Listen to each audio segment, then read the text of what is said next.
Welcome back to Total to Titles. I am your host, Nino Brown, and I am joined today by my co-host, Jarod Gray. How we doing? What's up, bud? How you doing? Great. Can't wait to get into this Titans offseason breakdown.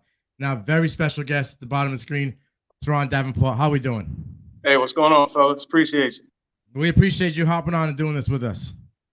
Not a problem. So we're gonna dive right into it. It's gonna be the 2022 Tennessee Titans offseason breakdown. So, have you always been a Titans fan, or are you just a fan because you cover the team?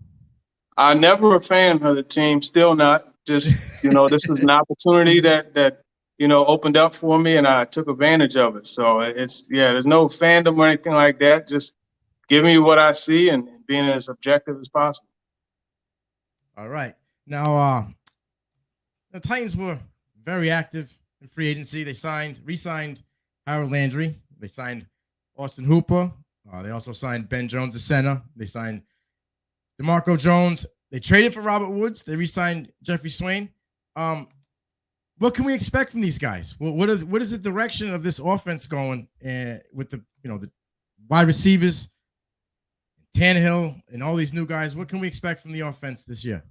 Yeah, they're going to remain a primarily run-based offense. Derrick Henry is still in the house, so rest assured he's going to be the catalyst for them. But everything is going to work out off of that. And that's some of the things that you saw them do in the past with the play-action passing game. Ryan Tannehill to A.J. Brown, who they traded to the Eagles. But they did get Traylon Burks in that deal, essentially, with one of the picks that they got in exchange for Brown. And Burks is the guy that gives you 9 yards a yak after, yards after the catch in college, which was among the best in the FBS. So that's something they're going to start working in. And it's just really going to be about deep passing also, as long as they get that protection. Racey McMath out of LSU is a guy that has emerged as a deep threat, so they have that going. Kyle Phillips out of UCLA, the 5th-round pick, very polished receiver. He's been a menace to anyone that has tried to cover him, whether that be on the Titans or on the Bucks when they had joint practice last week. So that's another one. And you got Austin Hooper. You mentioned Robert Woods. Those are veterans that are going to really pan out for Tannehill as well. So I think the offense is in good shape. Probably not as explosive last year because A.J. Brown was just one of those guys that could catch the ball and score from anywhere. Jarod, I know you wanted to mention something about Burks. Yeah, so, I mean, I obviously we got the thing with the asthma right away. But I really thought from the get-go was a little bit of that smoke and mirrors thing. Like, we really don't want to show everything we have with this kid because the video that I've seen where he gets a slant pattern and puts old boy on his tail, I was like, okay, you're kind of a man, dude. And I live just south of Arkansas, only an hour north or an hour south in Oklahoma.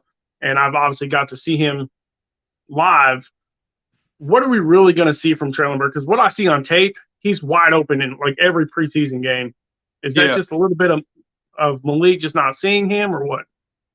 Yeah, that's a good point. And to what you said about the slant and taking it the distance, look at that Alabama game. I mean, he literally lived that Tupac, me against the world. You know what I mean? He lived that life in that game because it was him against Alabama, and he held his own. So you're right there. There's plenty of yards after the catch and playmaking ability. You look at that game, just go back to the Tampa game. There was a play just before Malik Willis had the touchdown pass to Chig Okonkwo where Burks started on this side and he crossed over and he started to clear out. And Willis looked at him, but for some reason, he didn't believe what he saw and he tucked it. But I tell you, that may have been a touchdown because Burks was starting to clear over that opposite hash over there. And if he hits him, he turns it upfield, and that would have been a big play. So you're right. He's been open. I would like to see him fight a little more for the football on that pass that Logan Woodside had down the middle of the field against the Ravens. But those are things that you start to learn. And as you get more comfortable, you get better at those type of things. So he's going to be fine. He's really showed off in practice. Ryan Tannehill has targeted him frequently. And he had a couple really nice catches against the Bucks in the joint practice that Wednesday that they had practice together. Great, I appreciate it. You had mentioned Malik, and it seems like in the preseason he's afraid to throw the ball. There's a lot of guys that are open, and he just doesn't want to, zoom it in there. Can you touch a little bit about that? Is he just nervous, or is it a totally different scheme for him right now? Yeah, it's not being afraid or nervous or anything like that. There's just so much going on in that kid's mind right now. And I talked to him a little bit about it after the game on Saturday, because he did seem more comfortable in the pocket. So I asked him, were you more comfortable? And he didn't say that he was comfortable as much as he was making a point to stay in the pocket, especially when it was clean. And when you have the ability of a Malik Willis, you could even go all the way back to Fran Tarkenton, right? Russell Wilson. You see those guys reversing out of the pocket, running backwards just to be able to buy time to move forward a little bit and throw the ball. You're not going to get away with that as much in the league. So that's something that he has to kind of work through, not relying on his athleticism and just kind of play within the scheme. Now, make no mistake about it. When there's an opportunity to make a play with his legs, Mike Vrabel and the coaching staff 100% want him to do it.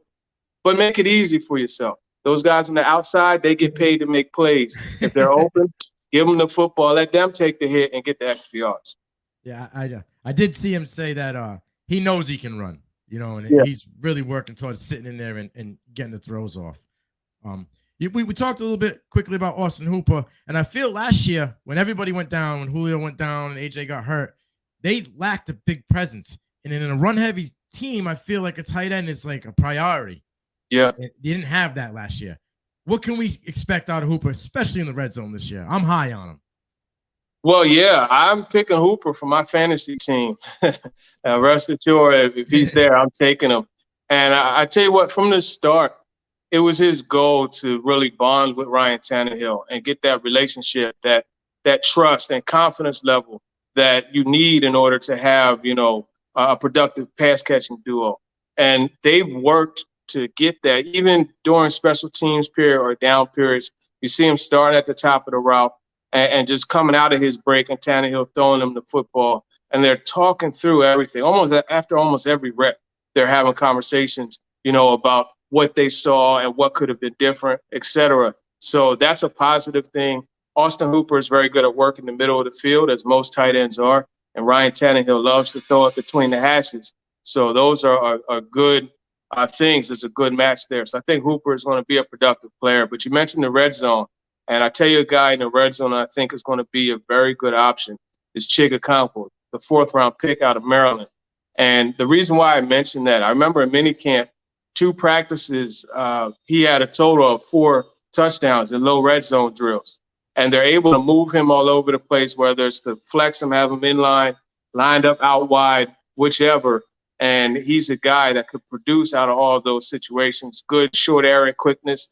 Despite being a rookie, he has the ability to find that open window. So that's something else to watch as far as tight ends and touchdowns are concerned.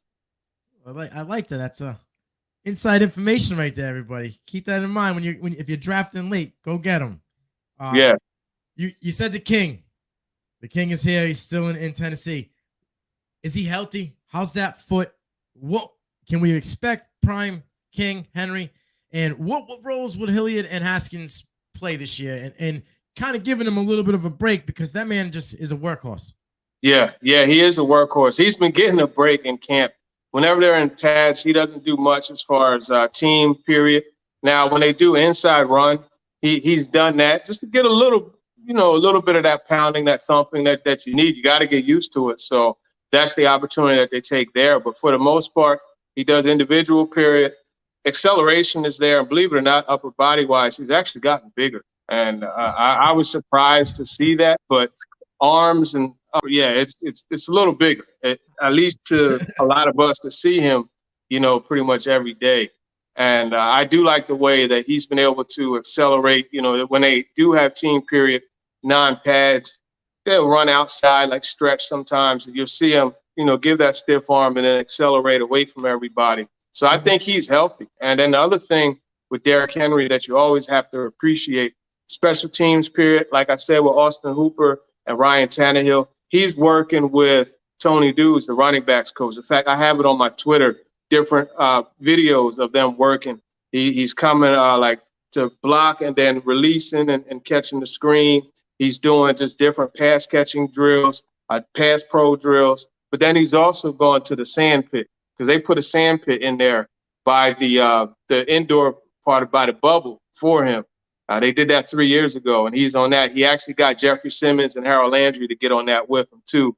And it's funny because you look over there and you see them like this, and Derek is just still going. So he's in good shape, if you ask me.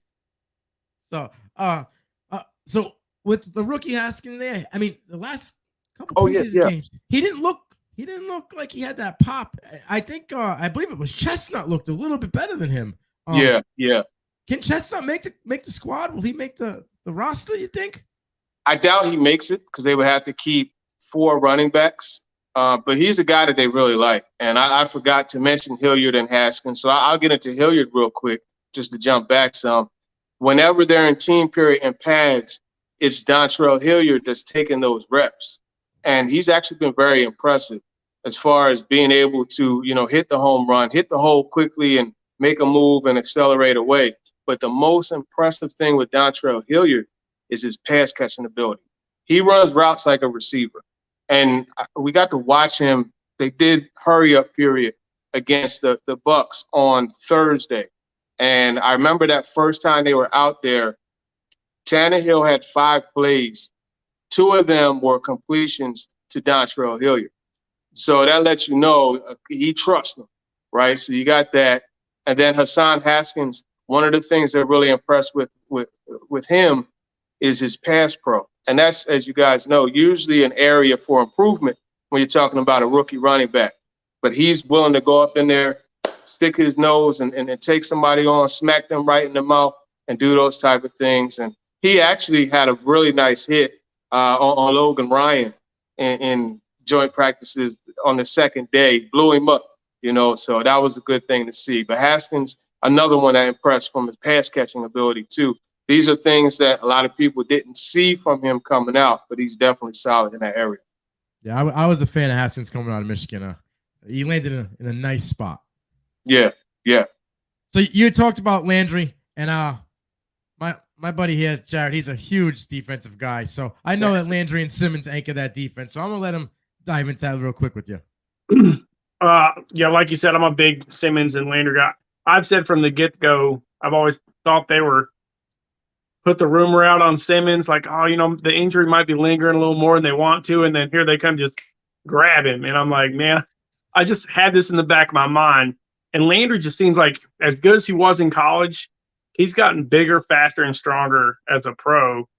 And he was dominant in a lot of games last year. Do we expect progression, regression? Because I just don't see that out of both of those guys right now. Yeah, I think Landry's going to stay right where he is. And he's in a perfect spot because he's not going to get double teams. And then you're going to see, their pass rush, the way they tier it is really cool because you got Danico Autry coming from one side, Bud Dupree also. And these guys are collapsing it, right? Like from the outside, they're collapsing it, making the quarterback step in, step up. And then you got Simmons collapsing it from the interior. And that's forcing quarterbacks right into Landry's hands. And Landry has done a really good job of being able to close the door on these quarterbacks, going and getting them. So I think it's still going to remain the same because the other thing you got to think of is Bud Dupree is coming back once again, and he's a year removed from the injury. So this offseason, he got to actually work on getting better as a football player and not rehabbing from the torn ACL. You must have read my mind. I was just about to ask you about Dupree and how he looked. So that's awesome. Yeah. No, he looks good. And the thing that I like is he's working on a move where it's a swipe and he jumps and turns the corner. And they're working on that with the outside linebacker coach, Ryan Crow. And there's an assortment of moves that they're doing. But that's one that I've really started to catch them doing during individual period.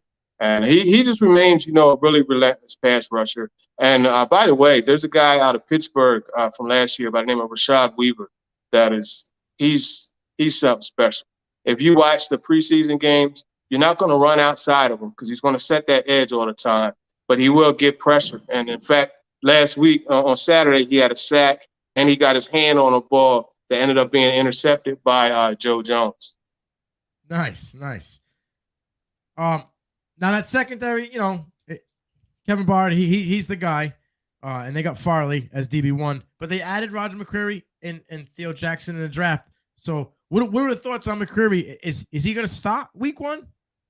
It's very possible. At the right corner spot, that belongs to Christian Fulton, third-year player who's really coming to his own. But opposite of him, it'll be, a combination of Farley and McCreary. And McCreary came in right away and made a point, that he was going to be a guy competing for one of the spots. And they have him on the nickel as well. They bump him inside, nice. And they'll he'll.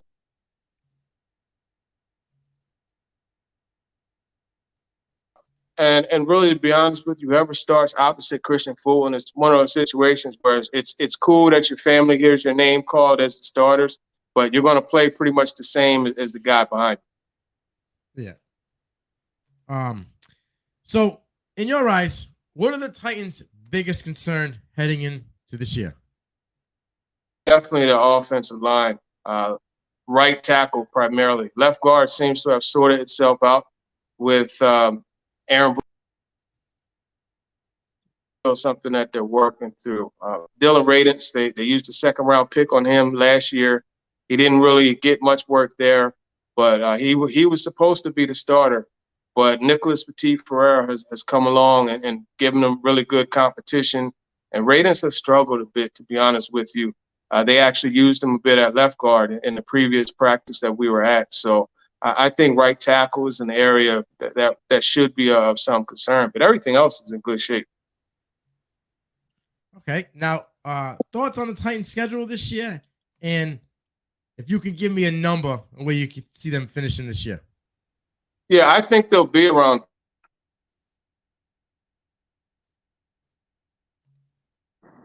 So for me, the schedule, it's a tough schedule because you got the AFC West. And then with them finishing first in the AFC South, they're playing the other teams that finished first in the division, namely the Buffalo is a tough game. But at the end of the day, you got to play who's in front of you. And I like the way that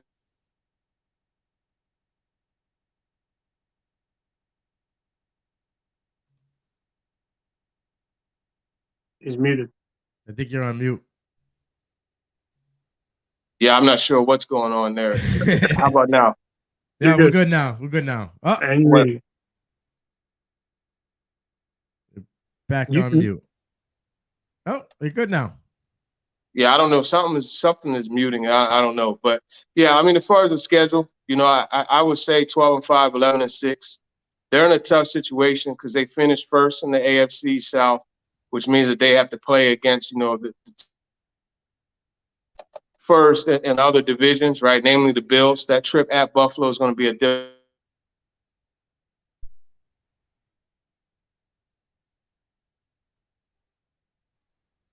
Yeah, for some reason it keeps muting itself. I don't know what's happening there, but it's going to be tough for them, because they're playing the AFC West as well. Right. Well, I know you're strapped for time and you're a busy man. Real quick, can you just let everybody know where they can find your work and what you got coming up?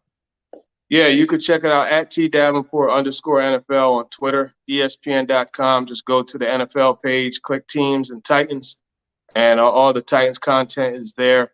Also, Spotify, Google Podcasts, iTunes, anywhere you listen to podcasts. Search Talking with TD. That's a podcast we have here, Titans specific, but check that out as well. Awesome. Sorry, I know you're busy, and I really appreciate you coming on and doing this with us. Jarod, take us away. I appreciate you coming. As always, it's nice meeting you. I followed you again. I don't know why. I knew I followed you before when I worked at ESPN, so I appreciate you coming on. Until next week, let's go. Appreciate you guys. Have a good night.